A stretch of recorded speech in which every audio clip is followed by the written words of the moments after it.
4வது அற்புதத்துக்கு போவோம். யோவான் 6ஆம் அதிகாரம் 1வது வசனத்தில் இருந்து 13வது வசனம் வரை. யோவான் 6ஆம் அதிகாரம் 1ஆம் வசனத்திலிருந்து 13வது வசனம் வரை நமக்கெல்லாம் தெரிந்த ஒரு சம்பவம். இது மற்ற சுவிசேஷ புத்தகங்களிலும் இருக்கிறது. 5000 ஆண்களுக்கு சாப்பாடு கொடுத்த ஒரு கதை.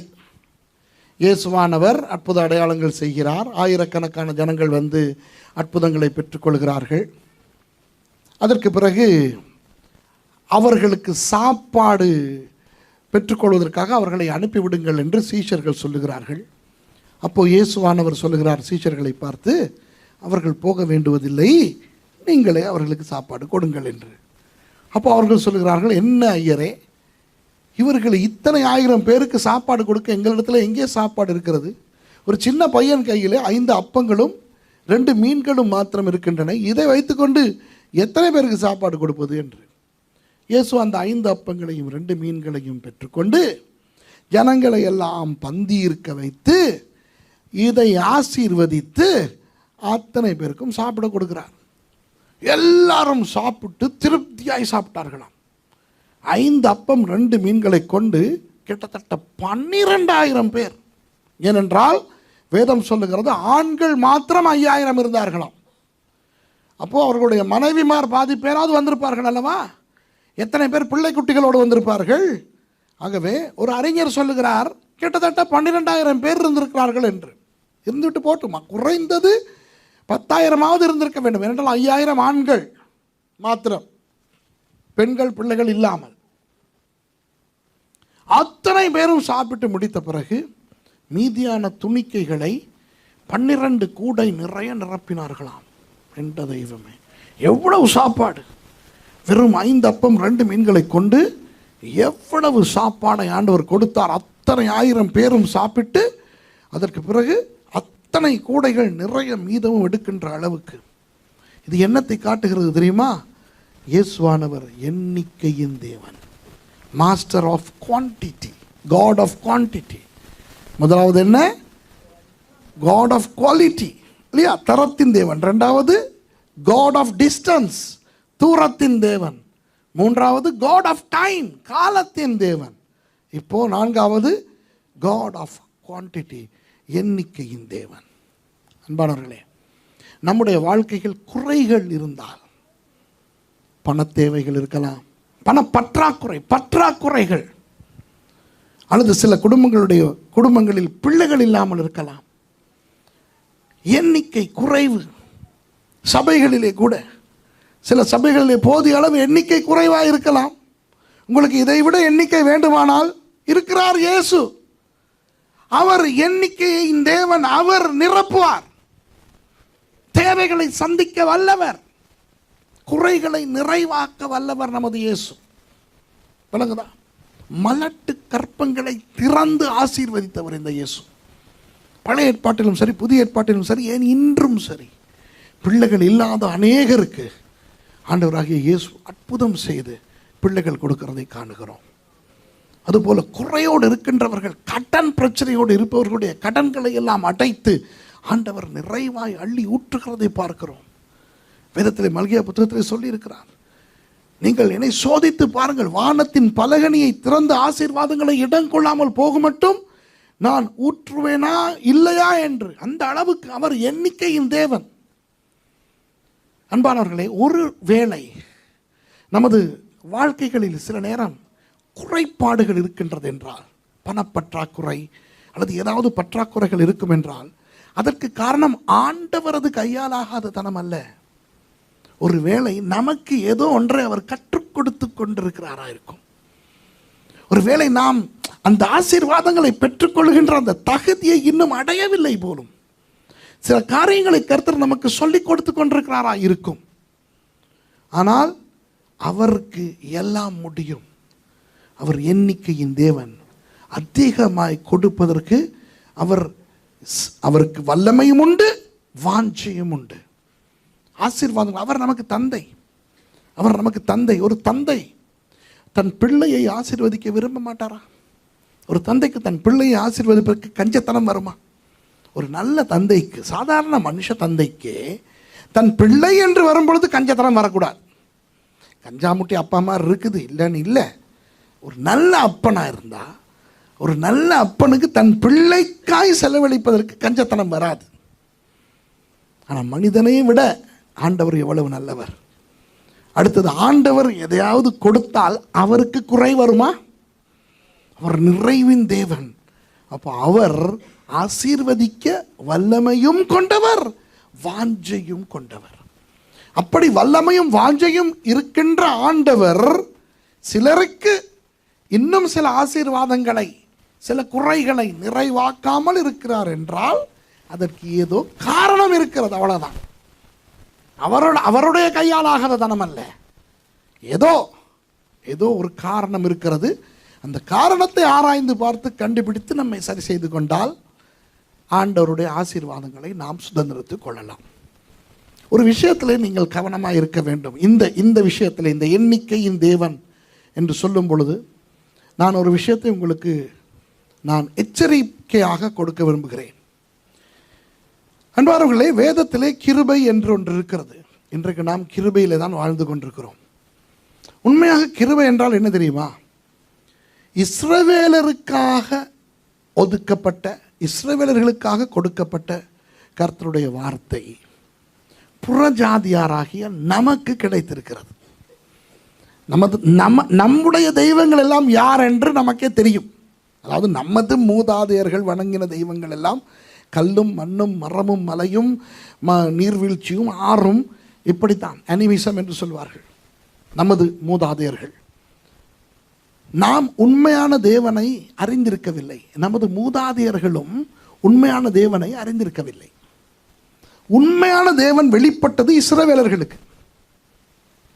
ஒரு பாபிலோனியனான ஆபிரகாமை தெரிவு செய்து அவன் மூலம் ஒரு புதிய இனத்தையே உண்டாக்கி அந்த இனத்துக்கு இஸ்ரவேல் என்று பெயரிட்டு அவர்களை தன்னுடைய ஜனமாக்கி அவர்களுக்கு தனது வார்த்தையை கொடுத்து அவர்களோடு இடைப்பட்டார். ஆகவே உண்மையான தெய்வத்துக்கு பெயர் இஸ்ரவேலின் தேவன், தமிழர்களின் தேவன் அல்ல. ஓகே, அந்த இஸ்ரவேலின் தேவன் மற்றவர்களுக்கு அந்த பாக்கியத்தை கொடுத்திருக்கவில்லை கர்த்தராகிய இயேசு கிறிஸ்து வரும் வரை. கர்த்தராகிய இயேசு கிறிஸ்து வந்ததற்கு பிறகு அவர் என்ன செய்தார்? கிரேக்க சொல்லொன்று இருக்கிறது, காரிஸ். சில பேர் எழுதி கொண்டிருக்கிறீர்கள், எழுதுகிறவர்கள் எழுதி கொள்ளுங்கள். காரிஸ், கிரேக்க சொல் காரிஸ். அதனுடைய அர்த்தம் என்னவென்றால் பெற்றுக்கொள்ள தகுதி இல்லாததை பெற்றுக்கொள்ளுதல். பெற்றுக்கொள்ள தகுதி இல்லாததை பெற்றுக்கொள்ளுதல் தான் காரிஸ். அதைத்தான் தமிழிலே கிருபை என்று மொழிபெயர்த்திருக்கிறார்கள். கர்த்தராகிய இயேசு கிறிஸ்து என்ன செய்தார்? கிருபையினால் பெற்றுக்கொள்ள தகுதியில்லாத ஆசீர்வாதத்தை புறஜாதியாரும் பெற்றுக்கொள்ள வைத்தார். அதாவது நானும் நீங்களும் புறஜாதியார், நம்முடைய தேவன் அல்ல உண்மையான தேவன். சுத்த வேதம் நம்முடைய ஒரு வேதமும் அல்ல. அப்படி இருக்க கிருபையினால் நமது விசுவாசத்தை கொண்டு ரட்சிக்கப்பட்டோம். அதனால் இஸ்ரவேலின் தேவன் நமது தேவனானார். அதனால் இஸ்ரவேலின் வேதம் நமது வேதமாகியது. இதுதான் கிருபை. ஆனால் சில கயவர்கள், கள்ள உபதேசகர்கள் இந்த கிருபையின் உபதேசத்தை அவர்கள் பிழையான விதமாய் மனிதனுக்கு ஏற்ற விதத்தில் மாற்றியிருக்கிறார்கள். எப்படி என்றால், உண்மையாக உங்களுடைய தேவன் சர்வ வல்லவர் என்றபடியினால் நீங்கள் ஒரு குறையுமே இல்லாமல் சுபீட்சமாய் வாழ வேண்டுமா? உங்களுக்கு எது எல்லாம் வேண்டுமோ அதெல்லாம் நீங்கள் பெற்றுக்கொள்ள முடியுமா? உங்களுக்கு பென்ஸ் கார் வேண்டும் என்றால் நீங்கள் பென்ஸ் கார் எனக்கு வேண்டும் பெற்றுக்கொள்வீர்களாம். 2 மாடி வீடு வேண்டும் என்றால் 2 மாடி வீடு பெற்றுக்கொள்ள வேண்டுமா? நீங்கள் வியாதிப்பட மாட்டீர்களாம். அப்படி உங்களுக்கு ஒரு வியாதி வந்தால் அல்லது உங்களுக்கு வேண்டும் என்று சொல்லுகின்ற எல்லாம் உங்களுக்கு கிடைக்கவில்லை என்றால் உங்களுடைய விசுவாசத்தில் ஏதோ குறை இருக்கிறதா? இப்படி ஒரு உபதேசம் இன்றைக்கு ஓடிக்கொண்டிருக்கிறது. இதற்கு பெயர் தான் கிருபையின் உபதேசம். அன்பானவர்களே, இது ஒரு கள்ள உபதேசம். அந்த உபதேசத்தை நம்பக்கூடாது. யார் அதை எவ்வளவு அழகாக சொன்னாலும் நீங்கள் அந்த உபதேசத்தை நம்பிவிடக்கூடாது, நம்பி ஏமாறக்கூடாது. உண்மையாக ஆண்டவர் என்ன செய்வார் என்றால், நான் வரும் நாட்களில் நான் கற்றுக் கொடுக்க இருக்கிறேன், தேவைகளை சந்திக்கிற தேவன். உங்களுக்கு எண்ணிக்கை அவர் பெருக்குவார் என்று சொன்னேன் அல்லவா? அவர் எண்ணிக்கையின் தேவன் என்று சொன்னேன் அல்லவா? எவ்வளவு பெருக்குவார் தெரியுமா? எந்த அளவுக்கு தேவையோ அவ்வளவுதான் பெருக்குவார். சும்மா தேவையில்லாமல் பெருக்கி கொண்டு தெரிய மாட்டார். தேவையில்லாமல் பெருகிறதுங்கிறது யோசிச்சு பாருங்க. சில ஆம்பளைகளுக்கு தேவையில்லாமல் வயிறெல்லாம் பெருகி இருக்குது. எவ்வளவு கவலையாக இருக்குது. விளங்குதா? கல்யாணம் கட்டின பிறகு பெண்களுக்கு வயிறு பெருத்துச்சுன்னா பரவாயில்ல, ஆனால் புள்ள ஒன்று கிடைக்க போகுதுனாலும் சந்தோஷப்படலாம். ஆம்பளைகளுக்கு வயிறு பெருக்கும் போது தேவையில்லாமல் பெருகுனா எவ்வளவு கஷ்டம். அதுக்காக எவ்வளவு நடக்க வேண்டியிருக்கு தெரியுமா? அதை குறைக்கிறதுக்கு. தேவையில்லாமல் உடம்பு பெருகும்போது இந்த பக்கமும் அந்த பக்கமும் எல்லாம் பெருகும்போது அது நல்லாவே இருக்காது. அது எந்த விஷயத்திலுமே அவ்வளோதான். அளவுக்கு மீறக்கூடாது. அளவுக்கு மீறினால் அமிர்தமும் நஞ்சாம். ஆகவே பண பையில் கூட நமக்கு தேவைக்கு அதிகமாக ஆண்டவர் போட்டு நம்மை வீணாக்க மாட்டார். எவ்வளவு தேவையோ அவ்வளவை கொடுப்பார். ஆகவே எண்ணிக்கையின் தேவன் என்றவுடன் எதை வேண்டுமானாலும் எப்பொழுது வேண்டுமானாலும் எப்படி வேண்டுமானாலும் அடையலாம் என்று கிருபையின் உபதேசம் சொல்லுகிறதே, அது அல்ல. இது அது பிழை. விளங்குதா? சொல்லிக்கிட்டு ஸ்ரீலங்காவில் ஒரு பெரிய கூத்தாடிக்கிட்டு இருக்கிறான் ஒருத்தன். ஸ்ரீலங்கா என்பது சிங்கப்பூரை விட பெரிது, இருந்தாலும் ஒரு சின்ன நாடு. இந்தியாவோடு ஒப்பிட்டு பார்க்கும் பொழுது ரொம்ப சின்ன ஒரு தீவு. அப்போ இலங்கை போன்ற ஒரு நாட்டில் ஒருவன் ஆட்டம் ஆடினாலும் அது முழு தேசத்தையும் பாதிக்கும். ஒருத்தன் ஆட்டம் போடுறான்ப்பா, என்ன தெரியுமாமா, உங்களோட பர்ஸில் இருக்கிறதெல்லாம் கொண்டு போயிட்டு ஏடிஎம்மில் கார்டை போட்டிங்கன்னா காசெல்லாம் வந்திருக்குதான். 100 ரூபாய் தாளெல்லாம் 1000 ரூபாய் தாளாக மாறுதான். ஐயோ, டெலிஃபோன் எல்லாம் கொண்டு போனால் அப்படி சார்ஜ் ஆக்கி விட்டுறாராம் ஆண்டவர்.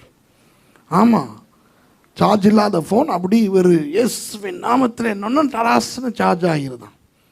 இப்படியெல்லாம் ஜனங்களை ஏமாற்றி கொண்டு சீரழித்து கொண்டிருக்கிறார்கள் கிறிஸ்தவத்தை. அது ஒரு பௌத்த நாடு. பௌத்தர்கள் காரி துப்பி கொண்டிருக்கிறார்கள் கிறிஸ்தவர்களை பார்த்து. இதுதானே அடி உங்களோட வேதம்? ஃபோன் சார்ஜ் பண்ணுதாமே உங்களோட சாமி, எங்கே சார்ஜ் பண்ணி காட்டுன்னு எங்ககிட்ட சொல்கிறான். அதை சொன்னவங்கிட்ட போனாலாவது பரவாயில்ல, அவனுக்கு வித்தியாசம் தெரியாது. அவனும் அல்லேலூயாங்கிறான், இவனும் அல்லேலூயாங்கிறான், ஃபோனை சார்ஜ் பண்ணி காட்டுங்கிறான்.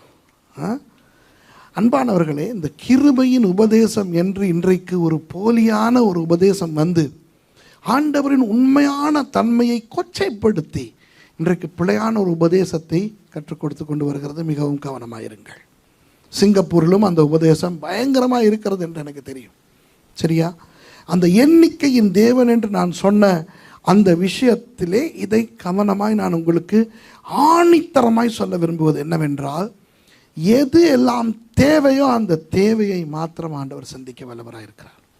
தேவைக்கு அதிகமாக அவர் கொடுக்க மாட்டார். சும்மா வேண்டும் வேண்டும் என்று பெற்றுக்கொள்வதை எல்லாம், நாம் பெற்றுக்கொள்ள விரும்புவதை எல்லாம் பெற்றுக்கொள்ள முடியாது கிறிஸ்தவத்துக்குள்ளே. ஆனால் ஆண்டவராகிய இயேசு எண்ணிக்கையின் தேவன் என்பது மறுக்க முடியாத உண்மை. பெருகச் செய்வார். அவர் எண்ணிக்கையை அதிகரிக்க செய்வார்.